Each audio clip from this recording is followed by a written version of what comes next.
Olá pessoal, estamos de volta aqui no nosso curso aqui do Ficou Fácil, nosso curso de História, tá? E hoje nós vamos iniciar uma discussão importantíssima, não só por ser uma temática importante, né, muito cobrada, realmente muito cobrada nos concursos, nos vestibulares, mas também porque vai nos ajudar a compreender, né, numa perspectiva global, a própria história do Brasil, tá?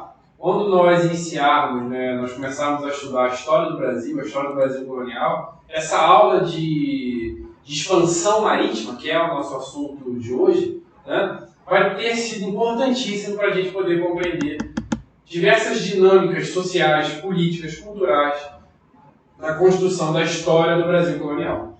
Do ponto de vista do Enem, essa temática de expansão marítima sempre costuma cair bastante, tá? Para concursos militares também é um tema que aparece, né, de uma forma bastante intensa, tá? E vejam só, as nossas aulas de medieval, elas também são muito importantes para nós compreendermos aqui isso que nós chamamos de expansão marítima, tá? Como a gente procurou mostrar, como a gente teve o objetivo de mostrar, tá? Essa suposta carga de novidade do ponto de vista comercial na expansão marítima deve ser relativizada. Então, por quê? Porque já na época medieval, né, já poderíamos falar de uma espécie de expansão comercial no contexto medieval, ou seja, a formação de redes mercantis, né, que uniam, que ligavam o norte da Europa, o sul da Europa, né, e mesmo de um ponto de vista mais amplo a Europa com a Ásia e a África. Tá? É verdade que, contudo, a expansão marítima ela vai trazer algumas coisas, algumas questões que, né, se não estavam dadas diretamente na época medieval, nessas redes mercantis construídas na sociedade feudal, né, pelo menos em alguns aspectos lá já estavam presentes. Mas a expansão marítima, sem sombra de dúvida, vai trazer também, claro, né, algumas transformações, algumas novidades que merecem ser pensadas dentro do quadro específico da época e não serem exagerados, como muitas vezes alguns historiadores fizeram, como muitas vezes em diversos livros didáticos ainda teimam, né, teimam em afirmar. Nosso curso aqui, nosso curso de História, porque há vários cursos de História por aí. Vocês abrem no YouTube, tem uma série de gente dando aula. Vocês vão para diversos cursos que vocês encontram por aí, também uma série de pessoas dando aula de História. Aqui, qual é o diferencial da nossa aula? Qual é o diferencial da nossa aula? Tá? A gente está trazendo aqui o que há de mais novo na historiografia, o que há de mais moderno e atualizado dentro da historiografia. Tá? Eu, enquanto historiador, sou uma pessoa que eu me preocupo, tá, em ir buscar o que há de mais atualizado, o que há de mais cuidadoso dentro da historiografia e dos diversos temas estudados. E aí, claro, né, evidentemente, estando antenado, né, aos concursos e à forma como isso é cobrado, né, nos vestibulares e concursos de uma forma geral. Tá? Então nós vamos estudar, né, vindo aqui para o quadro, nós vamos iniciar hoje, tá, o estudo da expansão marítima.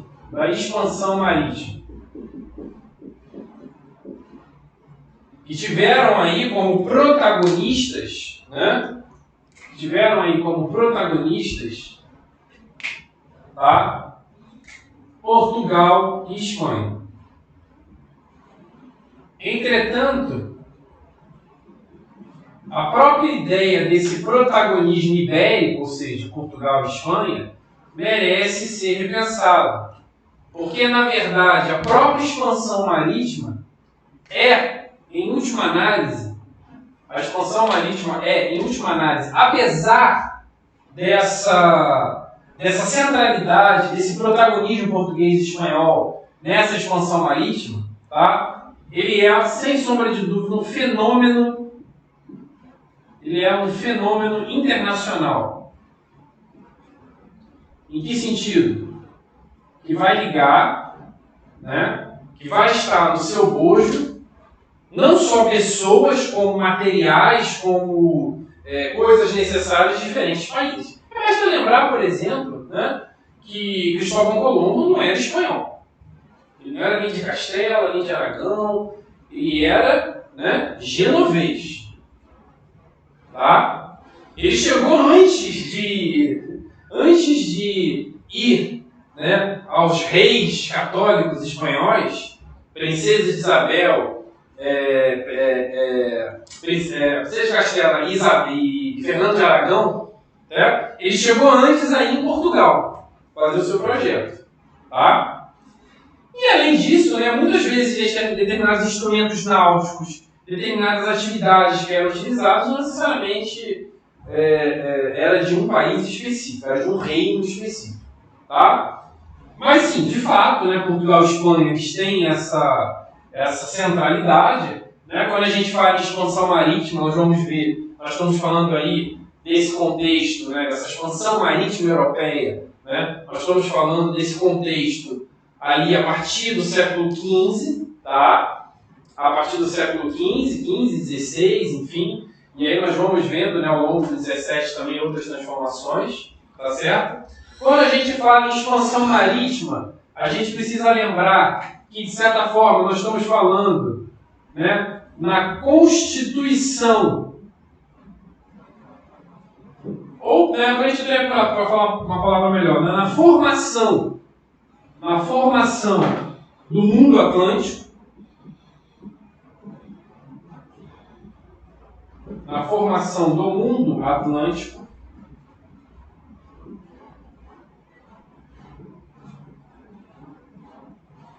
tá? Formação do mundo atlântico, porque, né, a navegação no Oceano Atlântico não era uma coisa fácil de se fazer, não se conhecia até esse processo de expansão marítima, não se conhecia o sistema de ventos existentes, né, no Oceano Atlântico, portanto a navegação no Oceano Atlântico era uma atividade ainda muito incipiente e resumida muitas vezes em determinados lugares em que não se passava, né, para outros lugares. Não se conhecia, por exemplo, na Europa, né, a distância existente, né, entre a região do norte da África em direção ao sul, não se sabia exatamente até onde ia, né, e só vai se saber, sequer se sabia, né, de fato, se existia a possibilidade de fazer uma circunnavegação passando do Oceano Atlântico para o Índico e descobrindo uma nova rota para o Oriente, como de fato aconteceu, tá? A partir ali, né, da descoberta do Cabo da Boa Esperança com Bartolomeu Dias, tá? Nada se sabia. Não se sabia também na Europa que, indo em direção ao oeste, né, da Europa para o oeste, chegaríamos a um novo continente. Cristóvão Colombo, por exemplo, morreu sem saber que tinha chegado a um novo continente. Então não se sabe. O mundo atlântico era um mundo desconhecido para a Europa até o iníciozinho do século XV. Já se faziam algumas atividades no século XIV nas ilhas atlânticas, tá? Mas, enfim, era um mundo desconhecido. O Oceano Atlântico é um mundo desconhecido. E o que nós vamos observar ao longo dos séculos XV, XVI, XVII é a constituição desse mundo atlântico, desse sistema atlântico. Tá? Percebam que esse mundo atlântico, né, essa formação do mundo atlântico vai se estruturar pela combinação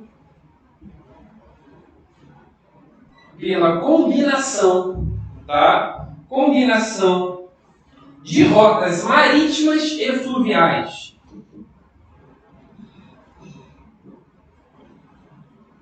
De rotas marítimas e fluviais, ou seja, por rios, que vão ligar diversas partes do mundo. Que vão ligar África, América, Ásia e Europa. Portanto, para compreendermos a constituição desse mundo atlântico, né, que se estrutura pela combinação de rocas marítimas e fluviais, para compreender esse mundo atlântico, a gente precisa necessariamente adotar uma perspectiva global. Como assim uma perspectiva global? Nós não podemos entender, né, a história desses reinos, desses locais banhados pelo Oceano Atlântico, dessas trocas comerciais existentes entre diferentes regiões, como por exemplo a América e a África, sem compreender essa historicidade a partir de uma perspectiva global. Ou seja, para entender, por exemplo, a história do Brasil, é preciso entender a história do continente africano.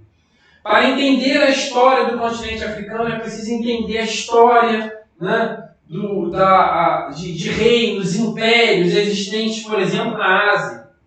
Para entender a história da América, é preciso entender a história da China.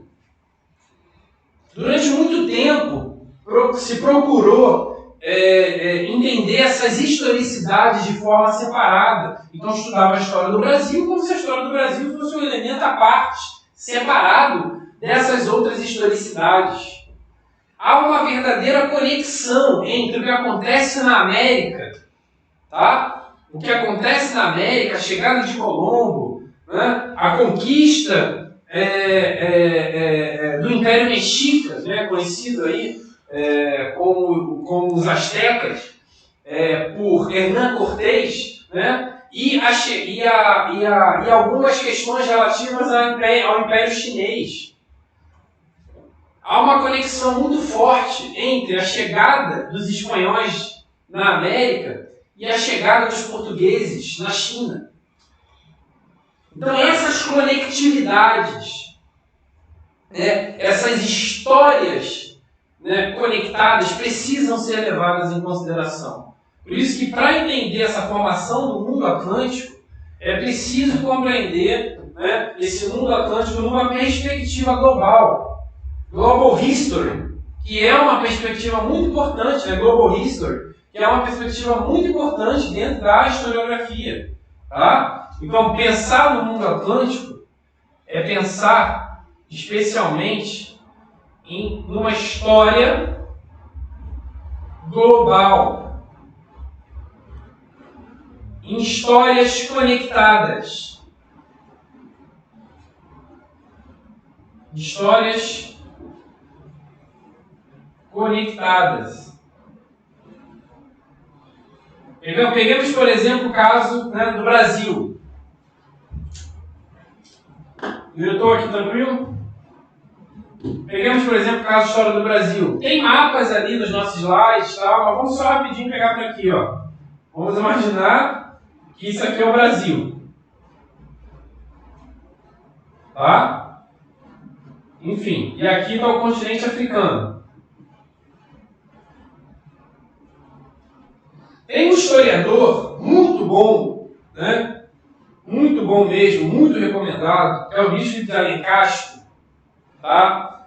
Ele vai dizer o seguinte: a história do Brasil, isso aqui é o Oceano Atlântico, tá? Esse daqui, ó, aqui para cima, o Atlântico Norte, parte, né, norte do Oceano Atlântico, o Atlântico Norte, e aqui o Atlântico Sul.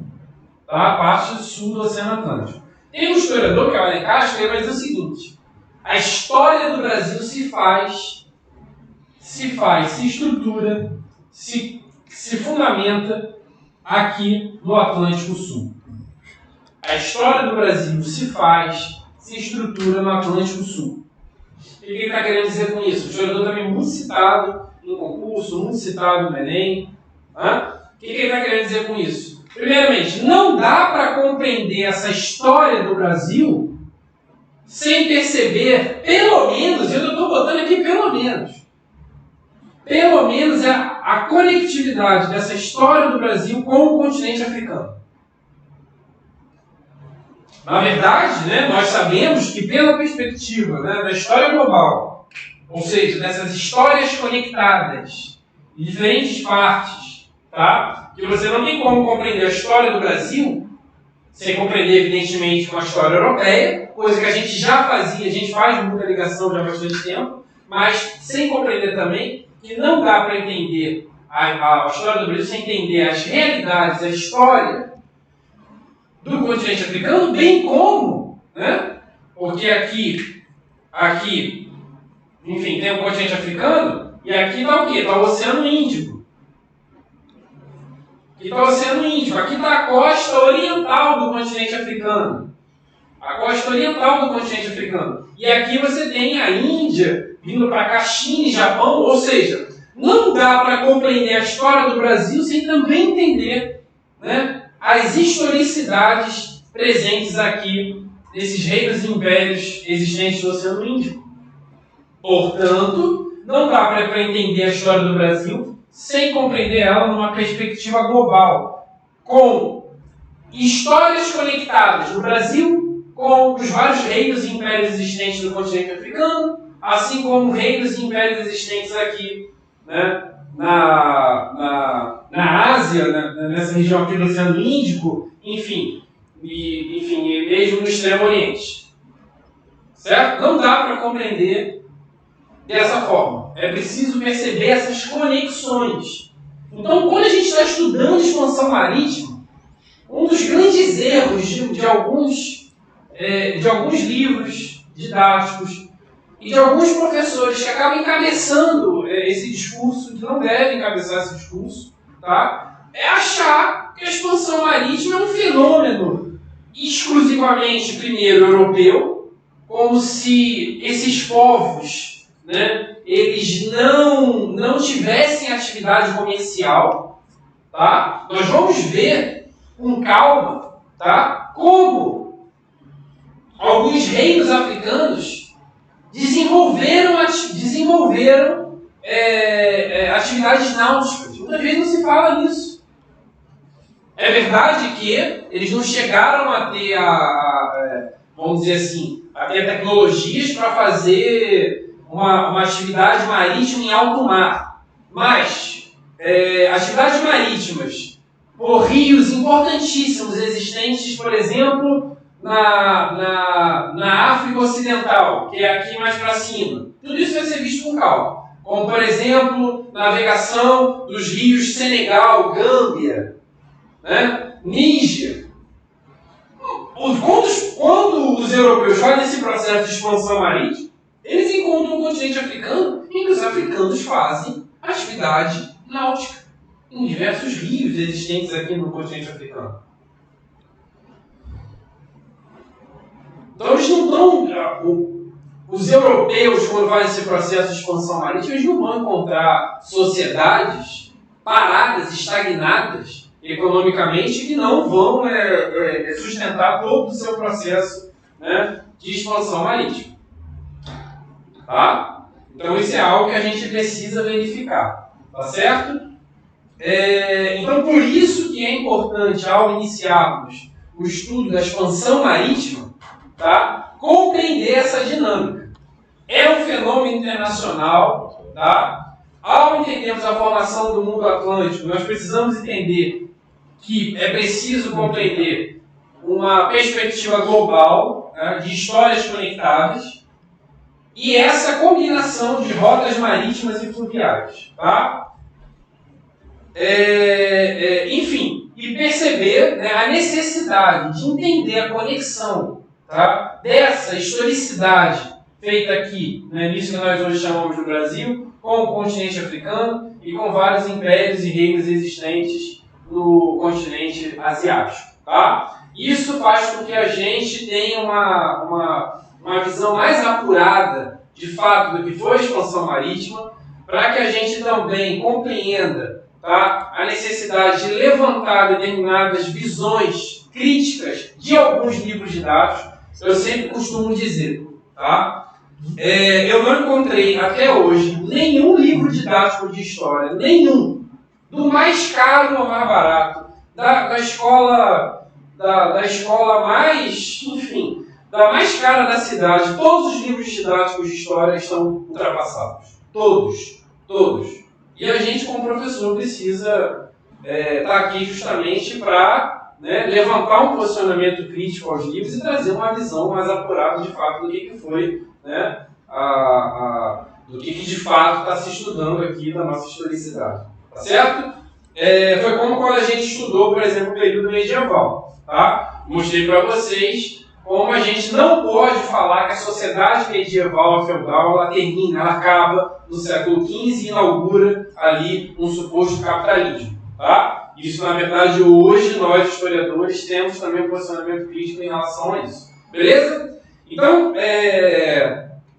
nós vamos iniciar, tá? Trazendo, sim, algumas coisas clássicas, por exemplo, falando acerca do pioneirismo português, mas fazendo várias ressalvas, tá? Para quebrar um pouco essa ideia de que a expansão marítima europeia foi tão novidade assim como se costuma falar. Tá? Por isso que nas aulas passadas eu mostrei para vocês, né, a necessidade de perceber a construção dessas redes, né, de redes mercantis durante o período medieval. Beleza?